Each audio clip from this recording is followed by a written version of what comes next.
thriving in the COVID-19 Beyond the Pandemic series. Today we're focused on work-life balance. And we want you to know that the most important client you have is you. Given today's environment, there's so much toxins around all of us. The worldwide pandemic, financial crisis, social unrest. And given all these toxins, if you don't take time to take care of yourself and you're not in great shape, then you can't take care of your family, you can't take care of your business, you can't take care of anyone else. So today we're focusing on you. I call this the checkup from the neck up. So again, work-life balance. We have 4 great panelists here. Our first panelist is Elysa, who is a registered dietitian and certified LEAP therapist with more than 18 years of experience in the field of health and nutrition. She is the owner of a successful practice and a food and nutrition counseling business. Next up, we have Amy. Amy is a certified fitness instructor and licensed electro-muscle stimulation master trainer. Rachael is a business development manager at AVIVV, a mother of 2, and a military wife.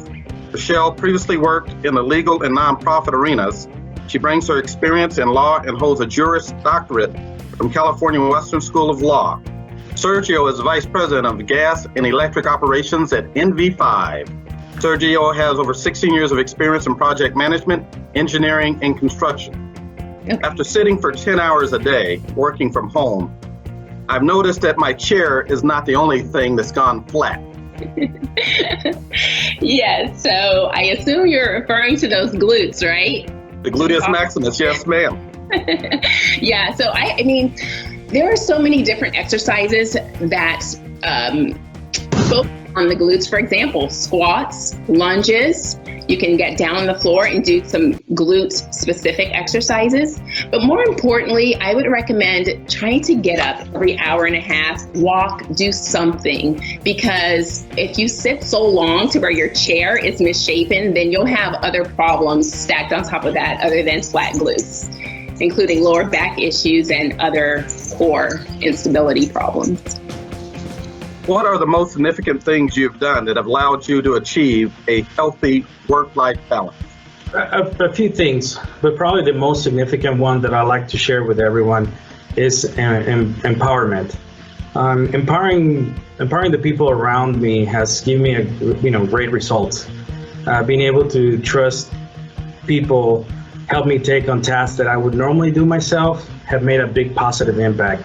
I can tell you that, your first struggle when you first break through into a leadership position coming from a production role is to learn how to trust people to do what you do best. So empowering people by giving them knowledge truly makes a big difference. Another big issue is inflammation, right? That causes a lot of problems. Yeah. So what are the best foods to help reduce inflammation? Yeah, inflammation and inflammatory disorders is a really big hot ticket in the industry these days. So some foods that really help to reduce inflammation, those berries, all different kinds of berries contain a lot of antioxidants and they have a lot of different anti-inflammatory effects. Also fatty fish like salmon and sardines contain omega-3 fatty acids. Those good healthy omega-3 fatty acids, EPA and DHA, have also been shown to reduce inflammation. Avocado, super powerful, big nutritional powerhouse these days, avocado. It contains carotenoids, which also help to reduce inflammation. Turmeric is a great seasoning, can be added to lots of different proteins and stews. Awesome anti-inflammatory. And of course, cherries. And of course, also, I will just add a plug. You also, not only do you want to incorporate those foods that help to reduce inflammation, you also want to try to limit those foods that actually cause inflammation in your bodies, right? So you want to try to limit refined carbohydrates, so like those sugars, refined carbohydrates, processed foods, fried foods. So while you want to incorporate the healthy stuff, you also want to try to limit the amount of unhealthy stuff. How do you find balance while working from home with the kids at home? Well, I try to stay, in the moment that while I'm working on a task at hand for work, then I just focus on that. And then once that's over, then, I try to spend other time with the kids. I come up with different ways to try to include them. So in the morning before I start reading all my emails, maybe we'll go on a walk through the neighborhood. Or, when I stop for lunch, then maybe start an activity with the kids to where they still feel like, we're all still a part of each other's day. But once, that activity is over, then I need to kind of shift focus again and try to get my work done for the next couple of hours. And then, so basically just taking breaks and including my kids where I can. Also causing a lot of stress and work-life balance is if you have to manage people in your business. So Sergio, what do you mean when you say empowering people around? How does that help relate to work-life balance? That's a good question, Bruce. In order to empower people, you have to provide mentorship. You have to provide support and opportunities for individuals to grow. So the more prepared they are, the more they can take off your plate. I mean, it's not simple to achieve, but the formula is that simple. So I actually figured this out when I started at MB5. I mean, MB5 leadership gave me the opportunity to create a new line of service. So since I had the autonomy to do so, I automatically took ownership, and then pride kicked in. I know it sounds like a cliche, but I take a lot of pride in what I do. Maybe it's my culture, my heritage, but it's a very healthy kind of pride that gives me the drive to continue to improve and try to be better. So why not try to stimulate our team members to take some ownership on what they're doing? Having them experience that sense of empowerment and pride on what they do, is at the end of the day is gonna benefit everyone. So we've heard about the quarantine 15, and that's gaining the 15 pounds during this social distancing time. What are some tips for weight management and maintaining your weight pre-COVID-19?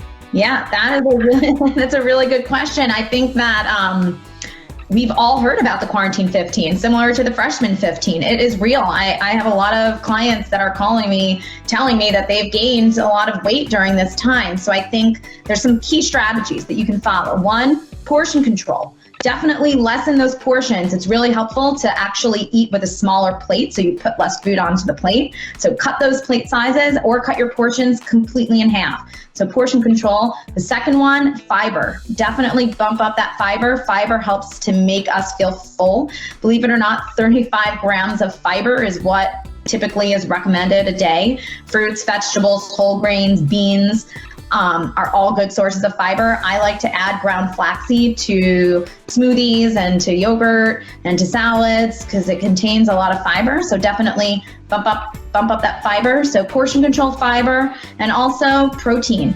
Definitely want to have a good amount of protein. Bump that protein up to help you lose a little bit of weight. You don't want to overdo it, but a good amount of protein with each meal can definitely help to curb your appetite. What type of things would you leave with our listeners today and helping with work-life balance? Invest in people, right? Making training a priority, mentoring a priority, is very important if you want to improve your quality of life. Because I've seen that leaders, when they don't find the time to train their people, more often than not, they find themselves constantly putting out fires and living a very stressful life in general. So the moment you compromise and dedicate time to those young or new employees is the moment that you begin empowering them, and that's when you can count more and trust them more to take more off your plate, right? Why? Because they will begin that process of developing autonomy. Autonomy brings along ownership and accountability. So one of the most detrimental things for organic growth from the business standpoint is codependency. So having one person with all the knowledge or experience and everyone else at the mercy of this person's schedule, needs, or personality is really an unsustainable model that is not allowed for personal or organizational growth. So really, invest in people, because you're gonna be able to count on them and they're gonna be able to load off your plate significantly. For working parents, I would just say to give yourself some grace that we're all in this together. We've all had to homeschool these last, 90 days or so, and that we've all had to balance, homeschooling and our regular workday, and that you just aren't the only one having to do it. And it's okay. It's okay if, the kids didn't get through the full lesson, for the day, or it's okay if, you let them watch a little bit extra TV, or you gave them, some extra, food, snacks, or things that maybe you wouldn't have if you were on your regular schedule. That we're all doing the same thing, and that it's okay. Just, again, give yourself a little bit of grace, and that you don't have to be a super parent and, super great at everything all at once. Well, hey, I think we should all kind of give ourselves a little bit of grace. This is a completely different, world that we're living in, and trying to adapt to working from home and the different needs and challenges that go along with that, and having to adapt in a whole new work style that we aren't accustomed to, not getting to see your coworkers every day, having to embrace technology if that wasn't your thing before. This is just all new for everybody. So just whether you have kids or not, giving yourself just that moment to accept that, hey, this is new for everybody, and you're not the only one having to go through it. And I think maybe it kind of makes us all a little bit human, and that you can see your coworkers and business partners human beings, and not just, the voice on the phone anymore, that you realize that they all have lives outside of, work, and now they realize the same for you. So I think maybe this just gives us all a little bit more empathy for those that we work with. I have two. The first one is very general. Just develop healthy habits and have the discipline to stick with them, because discipline is what's going to carry you further than motivation or anything else. Having that discipline when you don't feel like it, it's discipline that makes you do it. So that's number one. Number two is really specific to exercise. If you haven't exercised in a while, or if you're new to exercise, start slowly. Don't try to do all the things at once, because then you'll become overwhelmed and most likely won't stick to it. So take your time, find what works best for you, and have the discipline to stick with that. The quarantine 15, it's okay if you put on a couple of pounds during this time, forgive yourself for that. Kind of think about this time as being a time that we all had a little bit of break, a little slower pace. And if you did feel like, you're not yourself and you did put on a little bit of weight, that's okay. You can get right back on track. Try to incorporate some of those tips. Portion control, bumping up the fiber, bumping up the protein would really, I think, really help. Also, making sure that your body has the nutrients that it needs to fight off that inflammation and to boost immunity is really key, and making sure you get enough sleep. Our bodies really need that rest. It's when our bodies sleep that we really recharge. For all our listeners out there, thank you for tuning in today. Again, we want to remind you that you are your most important client. Take care of yourself first.